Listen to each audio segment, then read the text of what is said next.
ദേശീയപാതയിലെ വിള്ളലിൽ ഗുരുതര വീഴ്ചയുണ്ടായെന്ന് സമ്മതിച്ച് ദേശീയപാത അതോറിറ്റിയും ഗതാഗത വകുപ്പും. പാർലമെന്റ് അക്കൌണ്ട്സ് കമ്മിറ്റി മുമ്പാകെയാണ് ടെൻഡർ വ്യവസ്ഥകളിലെ വീഴ്ചയുൾപ്പെടെ കേന്ദ്രം സമ്മതിച്ചത്.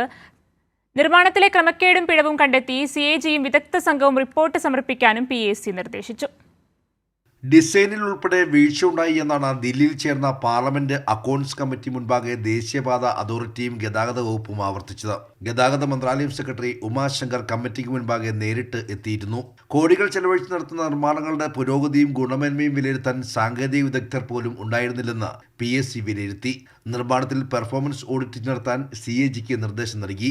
ദേശീയപാത അതോറിറ്റി സംഘം അടിയന്തരമായി ശനി ഞായർ ദിവസങ്ങളിൽ കേരളത്തിൽ പരിശോധന നടത്തണം. പാലക്കാട് IIT, GSI, CRRI പ്രതിനിധികളടങ്ങുന്ന സാങ്കേതിക സംഘത്തെയും സർക്കാർ രൂപീകരിച്ചിട്ടുണ്ട്. ഇവരും റിപ്പോർട്ട് കൈമാറുമെന്ന് PAC ചെയർമാൻ KC വേണുഗോപാൽ പറഞ്ഞു. ഉപകരാറുകളിൽ പോലും അഴിമതി സംശയിക്കപ്പെടുന്നതായും KC വേണുഗോപാൽ. കരാറുകാരന് സബ് കോൺട്രാക്ട് കൊടുക്കുന്നതിനകത്ത് വല്ല കണ്ടീഷൻസും ഉണ്ടോ?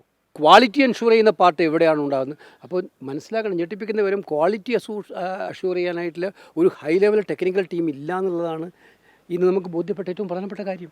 മലപ്പുറം കൂരിയാട് നേരിട്ട് സന്ദർശനം നടത്തിയ വിദഗ്ധ സമിതിയും കരാർ കമ്പനികൾക്ക് ഗുരുതരമായ വീഴ്ചയുണ്ടായി എന്ന് കണ്ടെത്തിയിരുന്നു. മാത്രമല്ല, കേരളത്തിലെ ഭൂപ്രദേശത്തിന്റെ പ്രത്യേകത പോലും വിലയിരുത്താതെയുള്ള ദേശീയപാത അതോറിറ്റിയുടെ നിർമ്മാണം രാജ്യവ്യാപകമായ ടെൻഡർ ക്രമക്കേടുകൾ വെളിപ്പെടുത്തുന്നതാണെന്ന സംശയവും ബലപ്പെടുന്നു. കൈരളി ന്യൂസ്, ദില്ലി.